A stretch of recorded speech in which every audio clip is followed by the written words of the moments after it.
And now the plain truth. As you've seen on our show, the government at times tells you lies. The deception is historic and continuous. The government needs to be exposed because it cannot be trusted to expose itself. We live in exciting and fearful times. Most of you today are not afraid of big crime or big business or big labor.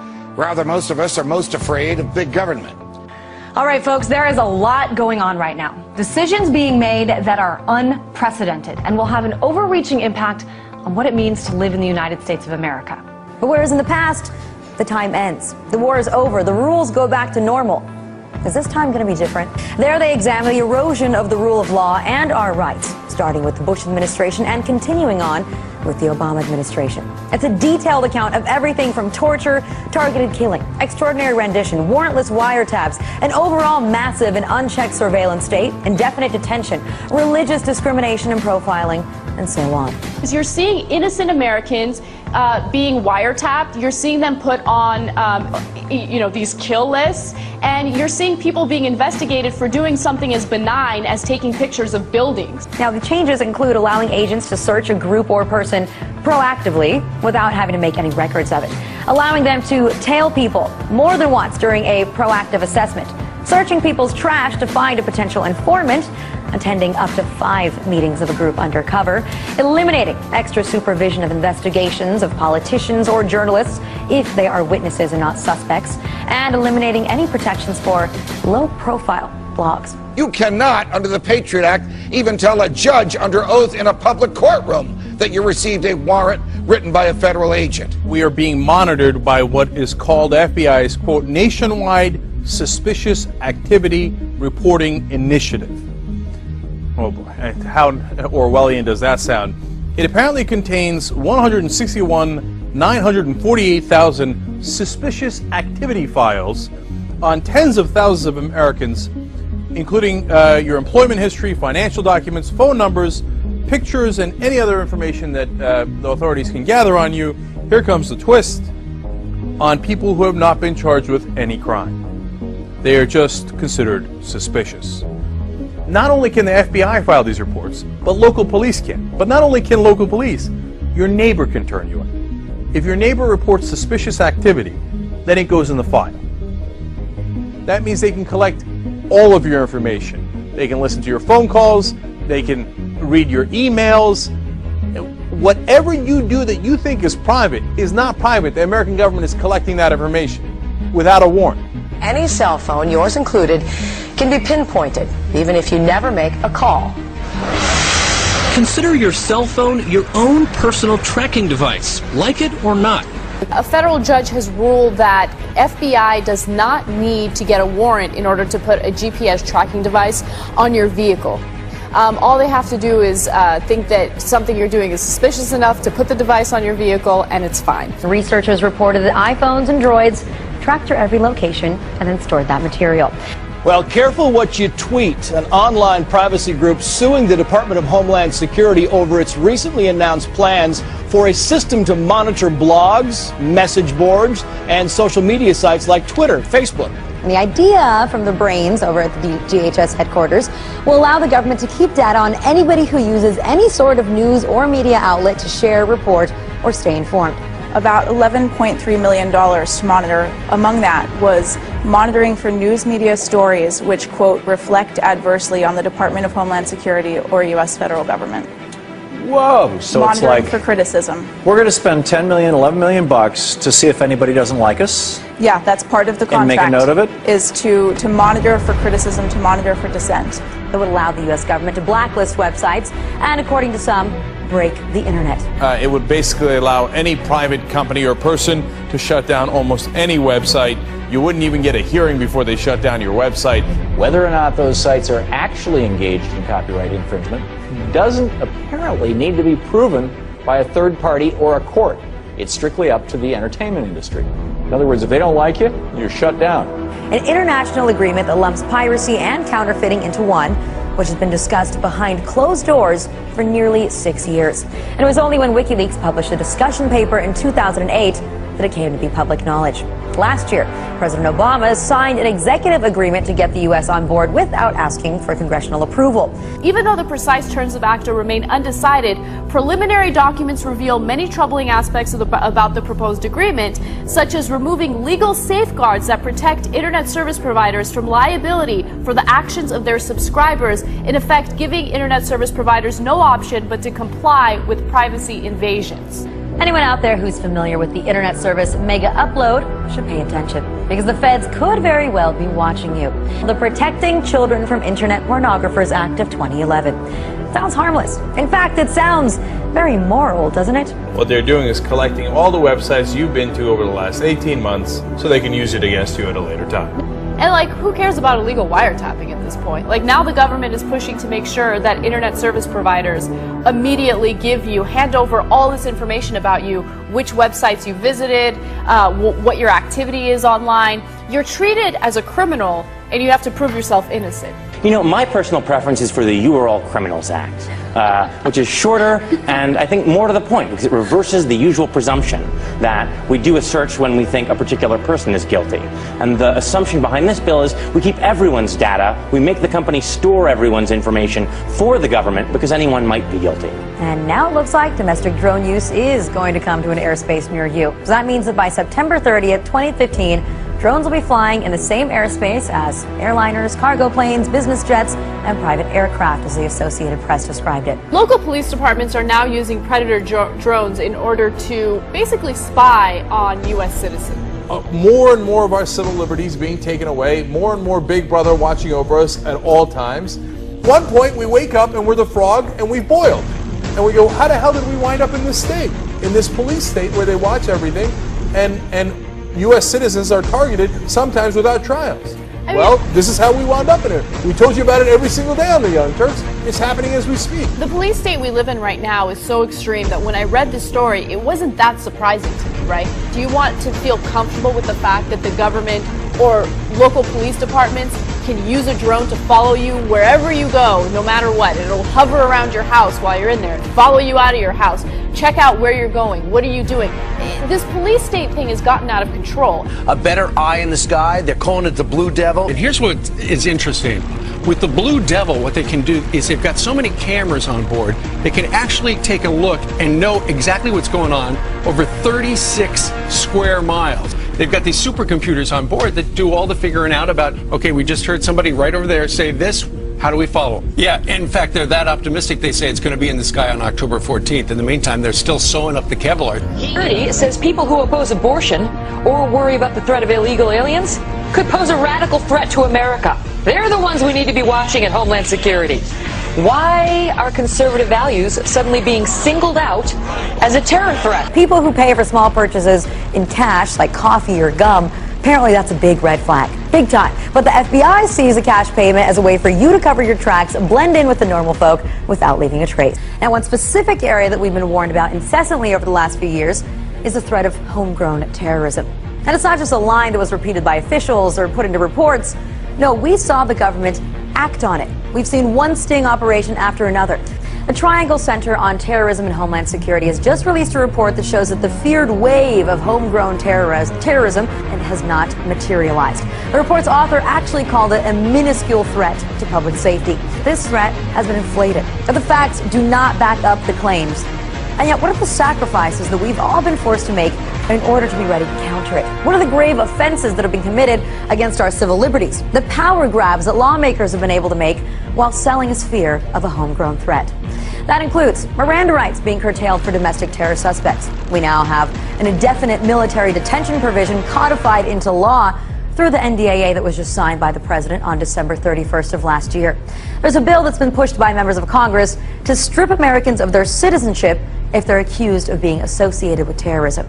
So, all that we can get from Panetta's answer here is that the evidence doesn't matter. Due process in a courtroom to prove that evidence doesn't matter. If the government calls you a terrorist, they can kill you, and the rest of us are just supposed to take their word for it.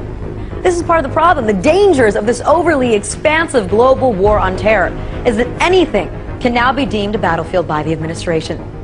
You know, that NDAA the president signed on December 31st of last year, the one that codified indefinite military detention into law, well, it's already being applied to legal rationale. But just so you know, it's already being used. But the thing that makes it critical here is that the U.S. government unilaterally, without any proof, without any due process at all, is actually pointing the finger and saying, you, my friend, are a terrorist. So the question then becomes, if they get to decide, what makes you question whether or not they can't decide that it's you, or it's me, or it's my neighbor, or my father, or my son? The federal government says it is taking steps to make the internet safer. This week, the Obama administration pressed ahead with plans to create an internet identification system for Americans. Now you're telling us that the government is going to compile this information from passports and from state driver's licenses and put it in a national database. Once you've created a system like that for that purpose, what other purposes might you put it to? Controlling access to health care? Controlling access to housing? How about gun control? Well, you create this system for one purpose, it can be used for just about anything. And you might see kiosks at every government building. It might be that on handheld devices, law enforcement officers would look you up in the National ID database to see if you're entitled to be in the country, or to see if you have tax obligations you haven't paid yet. What if you're in a dispute with the government? If you get crossways with the government, you could be de-identified. A national biometric ID card is at the center of a new bipartisan immigration plan. Sounds like something out of the future. Now, the nationalized ID that's being proposed, which includes retinal scans for Americans, fingerprints, vein mapping, and facial mapping, why don't we just brand all the babies at birth? The government taking a big new step, looking to build a huge database of people's physical characteristics. The FBI is taking on $1 billion project to gather fingerprints, palm patterns, even digital pictures of faces. Eventually, it could expand to include iris patterns, face shape patterns, scars, even information about how you walk and talk. FAST stands for Future Attribute Screening Technology. Future attributes. Not the attributes you have now, the attributes you're going to have and will be punished for later. So this is straight out of Minority Report. Thank God, though, because we didn't have enough of a police state. Best to try to figure out crimes before they happen and punish people for it. And this sounds like something that can't happen, but it can. It's incredibly real. It will monitor, among other things, body movements, voice pitch changes.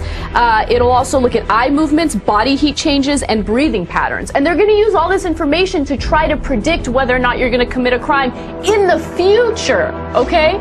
So watch out how you move your eyes, and if you're breathing too hard, it might cause you a problem. Do you want somebody with a bomb walking into a football stadium or an airport? Yeah, that's their reasoning for everything. That's their reasoning for taking all of our civil liberties away. I'm not buying it, okay? They fearmonger, they use fear as a way to sell this bullshit. This is thought police. This is out of 1984. You can't think a certain way, because if you think a certain way, they're going to predict that you might do a crime in the future. It's unbearable. We got to stop this kind of stuff. Since 2001, the federal government has spent $34 billion on militarizing our local police enforcement. Recently, they talked about the school-to-prison pipeline. I mean, people getting arrested for leaving class? You're kidding me? You get arrested for being absent. You get arrested for spraying perfume on yourself. You get arrested for cussing at other students. If you don't get arrested and if you don't get sent to a juvenile detention center, you most certainly get a fine. In 2010, the police gave 300,000 Class C misdemeanors to children as young as 6 in the state of Texas. They do have police departments inside the schools. Why? Because the 6-year-olds are about to riot? No, because they make money off of it. And one other terrible part of this is that it makes our kids into robots. You know, don't question authority, don't do anything wrong. You do something even slightly out of step with what a teacher wants, that's it. You're committing a misdemeanor, you'll be fined. Let's say it is a poor family and they do not have the money necessary to pay this fine. What happens is they put the fine on hold until the student is 17 years old. And then when the student is 17, they throw him in jail. Oh, for Christ's sake, man. Just when you thought it couldn't get any worse, right? So, what are we doing, man? We're locking up half the country. So private prisons, they're like businesses. Of course they want to, make as much money as possible. But think about how that affects you as, as a citizen of the United States, okay? They're looking to put people away for minor offenses, okay, for anything. That's why this war on drugs continues. It's because it's big business for these private jails, for these private prisons. So who knows what's next? Now all of a sudden you videotape a police officer and they're thinking about putting you away in jail. And this is how we become a police state, where we privatize our prisons and then they buy our politicians and they have the motivation to arrest us all. We are by far and away the country that imprisons the greatest percentage of our population. It gives the military the power to indefinitely detain American citizens, even those captured here in the United States, suspected, just suspected, not convicted, of some sort of involvement or affiliation with terrorism. So no trial, prison based solely on suspicion. All without a court hearing or a trial. The government may be preparing for some sort of martial law. How alien would that be to see troops with rifles and helmets marching in our streets? New questions tonight about an Army combat brigade being trained to deal with civil disturbances in the United States. All in the name of the war on terror. In the past, the wars ended, or the enemy ceased being an enemy. Now we have a different dynamic. Now we have this global war on terror that seems to always be expanding, and we're fighting something like terrorism that you can't necessarily get rid of, you can't eradicate it. So do you think that we're in some kind of danger where we won't be able to end it and go back to where we used to be? Now, what's really happening here is an attempt to undermine a democracy and replace it with a corporate plutocracy or something that's profoundly anti-democratic. American people are starting to, they're like the canaries in the coal mine on this issue. They're starting to smell the poisonous gas of fascism creeping into our country. Is this 1984? This is 100% naked, classical 1984, in-your-face tyranny. This is straight out of 1984. We're living in a police state. We have the government keeping these heavy files on us when we're completely innocent and doing nothing. This is just scratching the surface. But it's clear that despite the number of people, growing number of people that have come out opposing these bills, the government is going to continue waging its own war without the support of the American people, and even if these bills don't pass. The decisions made by our officials post 9/11 have put a very dark shadow over our actions as a country. But here's where I start to get a little bit frustrated. It's where the mainstream media that's supposed to be the government watchdog once again just starts reporting on these stories as if it's just any old conversation, and they forget about some of the darker practices that are still carried out the rest of the time. The mainstream media should realize, above all, that we have certain laws and standards for a reason in this country. So the politicians don't think that none of us are paying attention when our Constitution and our values are completely trampled on. But they'd like to pretend like it's just a simple tit for tat between Obama and the contenders trying to take his seat. He said, she said. Instead of he's wrong, all of you need to step back from the post 9/11 world of fear and paranoia that allows for the laws to be stretched and bent and decimated. And all of you need to come back to reality. This battle is just getting started. We are no longer that generation that doesn't care. We are no longer that generation that's prepared to sit back and take whatever they give us. We are now the generation at the heart of the fight back. We are now the generation that will stand with everyone who's fighting back. We hope you'll show solidarity with us and send a strong message to this government that they can't throw their cuts at us. We're going to stand up and we're going to fight back.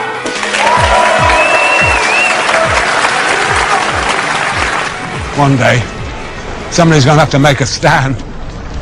One day, somebody's going to have to say enough. If you don't fight for your rights, they don't exist, because power always wants to take them away. But our Constitution doesn't mean a damn thing if we the people don't stand up for it. Yellow ribbons and lapel pins will not save this country. Be it with your lives, labor, or tax dollars, stop investing in your own oppression. Guard your communities from the police state. Don't waste a single vote or a single dollar on the two-party system. Do not be content merely to grumble and to march while they are using fear, force, and violence as weapons of oppression. We must embrace the opportunity to resist civilly while we still can. American values have been nearly vanquished by consumerism, militarism, and authoritarianism. A loose collective born on the internet. Anonymous has no official members and no hierarchy. You know, law enforcement is intimidated by Anonymous. We have no threats, but behold the power of the quill and ink. We must, as a nation, once again, embrace defiance, rebellion, and resistance. We are Anonymous. We are Legion. We do not forgive. We do not forget. Do not fuck with us.